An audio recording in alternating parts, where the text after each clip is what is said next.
Hello students, आज मैं आपको क्लास 10th की हिंदी का जो सेकंड चैप्टर है जिसका नाम तुलसीदास है उसका कवि परिचय पढ़ाने जा रही हूँ। इस चैप्टर में हम तुलसीदास के जन्म, मृत्यु, उनके द्वारा लिखी गई कृतियाँ और उनके बारे में पढ़ेंगे। सबसे पहले हम यहाँ पढ़ेंगे कि तुलसीदास का जन्म कब हुआ।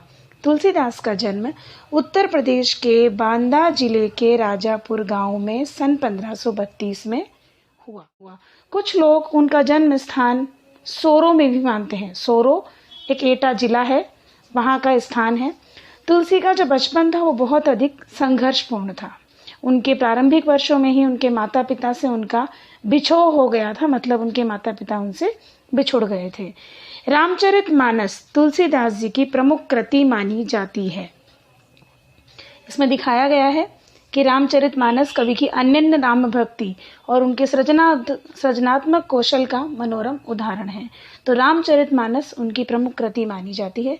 इसके बाद इनके लिए मुख्य जो बिंदु है कि रामचरितमानस के अलावा उनकी कौन कौन सी प्रमुख रचनाएं हैं, तो वो रचनाएं हैं कवितावली, गीतावली, दोहावली, कृष्ण गीतावली और विनय पत्रिका।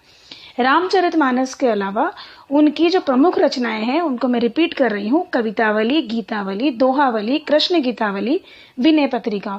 और उनकी अगर प्रमुख भाषाओं के बारे में हम अध्ययन करें तो उनकी दो भाषाएं प्रमुख थी और दोनों पर ही उनका समान अधिकार था। वो भाषाएं हैं अवधी और ब्रज। ये दोनों भाषाओं पर उनका समान अधिकार था। और 1623 में काशी में उनका देहावसान हो गया। देहावसान मतलब उनकी मृत्यु हो गई 1623 में। उसके बाद हम पढ़ेंगे कि रामचरितमानस की रचना कौन सी भाषा में की गई, विनय पत्रिका और कवितावली की रचना कौन सी भाषा में की गई। तो रामचरितमानस की रचना तो की इन्होंने अवधी भाषा में और विनय पत्रिका और कवितावली की रचना की इन्होंने ब्रज भाषा में।